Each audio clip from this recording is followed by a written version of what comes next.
परमेश्वर प्रभु यीशु किसी का धर्म बदलने नहीं आए। बाइबल के अंदर धर्म का कोई शब्द नहीं है। ये पवित्र बाइबल है, ये धर्म शास्त्र या धर्म किताब नहीं है। इंसानों के धर्म में और परमेश्वर की आज्ञाओं में जमीन और आसमान का फर्क है। आपके क्रूस पहनने से कुछ नहीं होने वाला। मसीहों में ऐसा है, वो क्रॉस पहनते हैं, यीशु के स्वभाव को नहीं पहनते। जबकि बाइबल में लिखा है, मरकुस 16:16-17 में लिखा है कि विश्वास करने वालों में सबसे पहला उसके अंदर निशान क्या होगा, दुष्ट आत्मा को निकालेगा। दूसरा लिखा है वो अन्य भाषा बोलेंगे। तीसरा लिखा है सांपों को उठा लेंगे। चौथा लिखा है प्राण नाशक वस्तु भी पी जाए हानि। और पांचवा लिखा है जो बीमार हो पर हाथ से बीमार चंगे।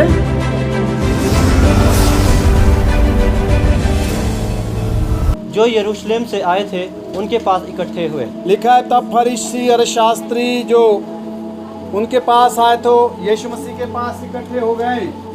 और उन्होंने कुछ चेलों को अशुद्ध अर्थात बिना धोए हाथों से रोटी खाते देखा। उन्होंने यीशु मसीह के चेलों को बिना हाथ धोए खाना खाते हुए देखा। क्योंकि फरीसी और सब यहूदी पूर्वजों की परंपरा पर चलते हैं। जो फरीसी और यहूदी थे वो पूर्वजों की परंपरा पर चलते थे, वो यहूदी धर्म के लोग थे। और जब तक भली भांति हाथ नहीं धो लेते तब तक नहीं खाते। लिखा है कि जब तक यहूदी धर्म के लोग भली भांति हाथ नहीं धोते थे तब तक वो खाना नहीं खाते थे। वो कौन ऐसा करते थे? बोलो यहूदी धर्म के लोग। जोर से बोलो यहूदी धर्म के लोग। ऐसा काम करते थे। वो शरीर की सफाई करते थे। हालेलुया। परंतु परमेश्वर शरीर की सफाई की बात नहीं कर रहा है, वो मन की सफाई की बात कर रहा है। हालेलुया। इंसानों के धर्म में और परमेश्वर की आज्ञाओं में जमीन और आसमान का फर्क है।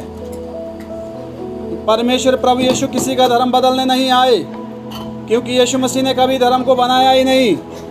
वो लोगों ने नाम दे दिया होगा, वो बात अलग है, परंतु यीशु मसीह ने किसी भी धर्म की स्थापना नहीं की है। बाइबल के अंदर धर्म का कोई शब्द नहीं है। बाइबल के ऊपर लिखा है पवित्र बाइबल। क्या लिखा है बाइबल में? क्या लिखा है? ये पवित्र बाइबल है, ये धर्म शास्त्र या धर्म किताब नहीं है। हालेलुया। और किसी का भी जो है यीशु धर्म नहीं बदलते। वो आपके जीवन का परिवर्तन देखना चाहते हैं, वो आपके जीवन में आना चाहते हैं। वो चाहते हैं कि आप यीशु मसीह के स्वरूप पर, उसकी समानता में, यानी कि उसके जो है उसके व्यवहार में, उसको अपने स्वभाव में आप लाए, उसके व्यवहार में आप बदलते जाएं। यीशु मसीह आपके अंदर रहना चाहता है। हालेलुया। क्योंकि परमेश्वर कभी भी किसी भी धर्म का नहीं होता। परमेश्वर सभी धर्मों से ऊपर होता है। और बाजार से आकर जब तक स्नान नहीं कर लेते तब तक नहीं खाते। हाँ, लिखा है यहूदी धर्म की परंपरा ऐसी थी। आगे और बहुत सी अन्य बातें हैं जो उनके पास मानने के लिए पहुंचाई गई है। हाँ, बहुत सारी अन्य बातें थी जो यहूदी धर्म में मानने के लिए पहुंचाई गई थी। जैसे कटोरों और लोटों और तांबे के बर्तनों को धोना मांजना। जैसे कटोरों को, तांबे के बर्तन वगैरह को धोना मांजना, यानी कि इसकी क्या कहते हैं कि शरीर की सफाई करना या बर्तनों को साफ रखना, मन को मैला ही रखते थे। क्या तुम भी ऐसे नासमझ हो? हाँ, यीशु मसीह ने उनको पूछा और यीशु मसीह ने कहा कि क्या तुम भी नासमझ हो? क्या तुम नहीं समझते? लिखा है क्या तुमको समझ नहीं आता कि जो वस्तु बाहर से मनुष्य के भीतर जाती है, लिखा है जो वस्तु बाहर से इंसानों के अंदर जाती है वह उसे अशुद्ध नहीं कर सकती। वो उसे अशुद्ध नहीं कर सकते। हालेलुया। क्योंकि वह उसके मन में नहीं, वो उसके मन में नहीं, परंतु पेट में जाती है। कहाँ जाती है? जो तुम खाएंगे वो ऊपर जाएगा कि नीचे? हाँ जी, कितने लोग मानते हैं नीचे जाएगा?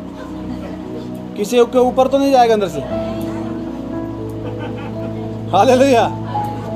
अंदर जो खानी है चीज तो वो तो संडास में कर जाकर निकल जाएगी। मन को अशुद्ध कौन करेगा? बुरे विचार। और मन परमेश्वर का मंदिर है। आमीन। और मन जो है, कईयों का मन स्वामी है, वो मन के मुताबिक चलते हैं। पर जिनका स्वामी परमेश्वर होगा, मन की बात को टाल देते हैं, वो परमेश्वर के वचन के मुताबिक चलते हैं। हालेलुया। बोलो मन की नहीं, परमेश्वर की सुनना है। आमीन। आगे यह कहकर उसने सब भोजन वस्तुओं को शुद्ध ठहराया। हाँ, ये कह के उसने सब भोजन वस्तु को क्या ठहराया? शुद्ध ठहराया परमेश्वर ने। आगे फिर उसने कहा, फिर उसने कहा जो मनुष्य में से निकलता है जो मनुष्य में से निकलता है वही मनुष्य को अशुद्ध करता है। वही मनुष्य को अशुद्ध भी करता है। अपने विचारों को चेक करना है, आपके दिमाग में और विचार में क्या चला हुआ है। अगर उसमें बुराई चली है तो आप अशुद्ध हो गए। किसी के भी खिलाफ अगर बुरा विचार चला है, आगे क्योंकि भीतर से अर्थात मनुष्य के मन से बुरे बुरे विचार, व्यभिचार, चोरी, हत्या, लिखा है मन के अंदर से बुरे विचार, व्यभिचार, चोरी, हत्या, लोभ, दुष्टता, छल, लोभ, लालच, दुष्टता, छल, लुचपन, कुदृष्टि, निंदा, अभिमान और मूर्खता निकलती है। अभिमान, घमंड और मूर्खता, ये सारी चीजें कहाँ से निकलती है? मन से निकलती है। इसी से आदमी अशुद्ध होता है। ये सब बुरी बातें भीतर ही से निकलती है और मनुष्य को अशुद्ध करती है। हालेलुया। लिखा है ये सारी चीजें भीतर से निकलती है और मनुष्य को क्या करती है? अशुद्ध करती है।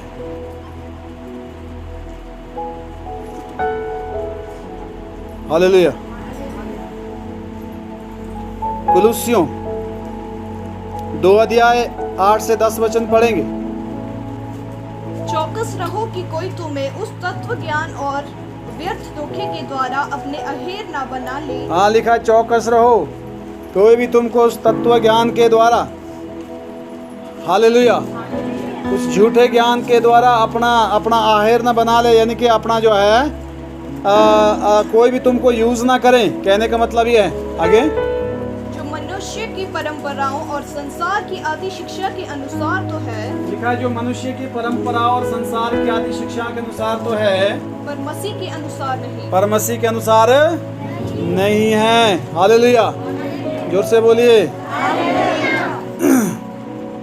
वो क्रॉस पहनते हैं परंतु यीशु के स्वभाव को नहीं पहनते। आई बात समझ? वो क्रॉस पहनते हैं, यीशु के स्वभाव को नहीं पहनते। हालेलुया। और वो लोग जो है इस तरह का एक निशान बनाते हैं, जबकि बाइबल में लिखा है, मरकुस 16 के 16-17 में लिखा है कि विश्वास करने वालों में चिन्ह होंगे। ये चिन्ह नहीं होंगे, उनके चिन्ह अलग है। लिखा हो मेरे नाम से दुष्ट आत्मा को निकालेंगे। सबसे पहला चिन्ह क्या है? यीशु मसीह के नाम से दुष्ट आत्मा को निकालेंगे। जो यीशु मसीह को मानने वाला व्यक्ति होगा, यीशु मसीह पर विश्वास करने वाला व्यक्ति होगा, सबसे पहला उसके अंदर निशान क्या होगा? दुष्ट आत्मा को निकालेगा। दूसरा लिखा है वो अन्य भाषा बोलेंगे। तीसरा लिखा है सांपों को उठा लेंगे। चौथा लिखा है प्राण नाशक वस्तु भी पी जाए हानि। और 5 लिखा है जो बीमारों पर हाथ रखे बीमार चंगे। ये उसके चिन्ह होने चाहिए। आपके चिन्ह, पास्टर की बात नहीं हो रही, विश्वासियों की बात हो रही है, जो विश्वास करता है प्रभु यीशु पे। हालेलुया, आमीन। आपके क्रूस पहनने से कुछ नहीं होने वाला, बल्कि क्रूस पहनने से आपका विश्वास कमजोर जरूर हो सकता है, क्योंकि आपका विश्वास उस धातु पर हो जाएगा जो इंसान ने बनाई है। बात वहीं गई, ऊपर से छूटा खजूर में अटका। हालेलुया, जोर से बोले आमीन। और क्या लिखा आगे? क्योंकि उसमें ईश्वर तत्व की सारी परिपूर्णता सदैव वास करती है। हाँ, उसमें ईश्वरत्व की सारी परिपूर्णता सदैव वास करती है। और तुम उसी में भरपूर हो गए हो। तुम उसी में भरपूर हो गए। आगे, जो सारी प्रधानता और अधिकार का शिरोमणि है। जो सारे प्रधानता और अधिकार का शिरोमणि है, वो कौन है?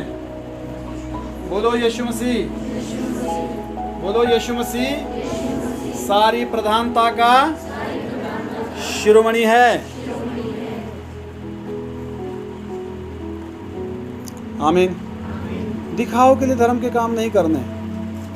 लिखा है परमेश्वर से कुछ प्रतिफल बोलो नहीं मिलेगा। हालेलुया। इसलिए बाहर की सफाई से कुछ नहीं होने वाला। मन की सफाई, काय की सफाई?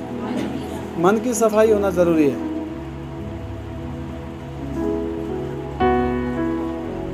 आमीन। हालेलुया। कुछ लोग अभी भी नशे नहीं छोड़े,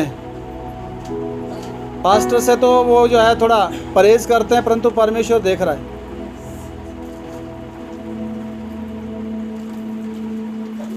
गलत चीज़ है, आपको परमेश्वर ने बनाया है, आपने अपने आप अपने को नहीं बनाया।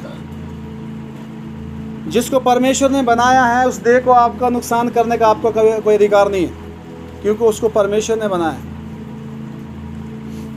जो आपने बनाई होगी उस चीज़ को आप मिटा सकते हैं, वो आपकी इच्छा है, क्योंकि आपने बनाई, आपकी मर्जी है। और आपने अपनी देह को अपने आप बोलो नहीं बनाया। जोर से बोलो, और जोर से। मेरे को लग रहा है कि नींद लग रही है। जोर से बोलो, नहीं बनाया। बोलो, मैंने अपने आप को नहीं बनाया, और मैं अपने आप को, मुझे अपने आप को नष्ट करने का अधिकार नहीं है। जिसको आपने बनाया नहीं उसको बर्बाद आप क्यों करते हो? हालेलुया। परमेश्वर आपकी सुरक्षा करना चाहता है। परमेश्वर क्या चाहता है? सुरक्षा करना चाहता है।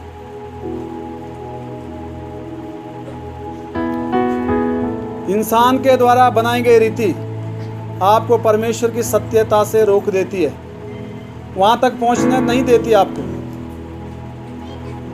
जब तक आप आदमियों की रीतियों के ऊपर चलते रहेंगे तब तक आप परमेश्वर से दूर रहेंगे। ये बात पक्की है। आप 50 साल चर्च में आओ, कोई फर्क नहीं पड़ने वाला। हालेलुया। यदि मैं बस स्टैंड में बैठा रहा हूं 4 घंटे, क्या मैं बस बन जाऊंगा? आना बोलो। क्यों?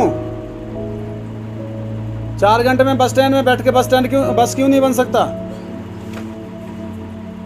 बोलो। हाँ जी,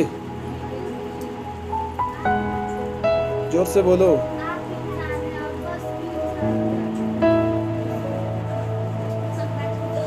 इसलिए हर चर्च में बैठकर आदमी विश्वासी बन नहीं सकता जब तक आपके अंदर परिवर्तन नहीं होगा। वो आपके मन का परिवर्तन चाहता है परमेश्वर।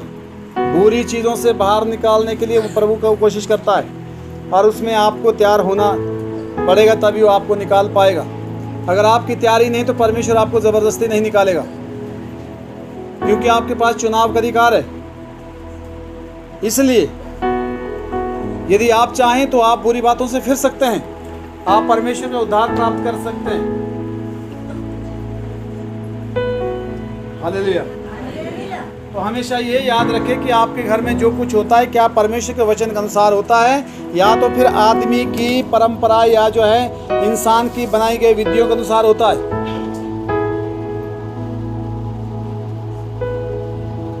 हालेलुया।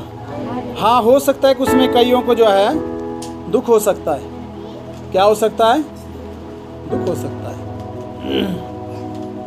कोई बात नहीं, आपने उनकी नहीं मानी, वो थोड़ी देर नाराज हो गए, वो तो कल भी आपसे नाराज ही रहेंगे। अगर एक घड़ी आप उनकी मान भी लेंगे, पूरी उम्र भर तो नहीं मान पाएंगे। इंसानों को खुश करने के लिए परमेश्वर की विधियों को नहीं तोड़ना है। हालेलुया। जोर से बोले, और जोर से बोले। आमीन। इसलिए जो है मेन चीज क्या है? खान पान, रहन सहन या पहनाव, क्या परमेश्वर के वचन की आज्ञाकारिता? जोर से बोलो, मेरे को सुनाई नहीं दे रहा है। एक ही शब्द में बोलो।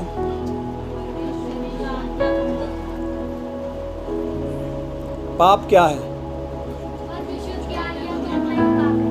जोर से बोलिए। परमेश्वर की आज्ञा को तोड़ने को पाप कहते हैं। वही पाप है जो वचन में लिखा है, आप नहीं करते। पाप कोई दूसरी चीज नहीं है, पाप वही है। परमेश्वर की आज्ञा को तोड़ना ही, परमेश्वर की आज्ञा को ना मानना पाप है। हालेलुया। आमीन। जोर से बोले।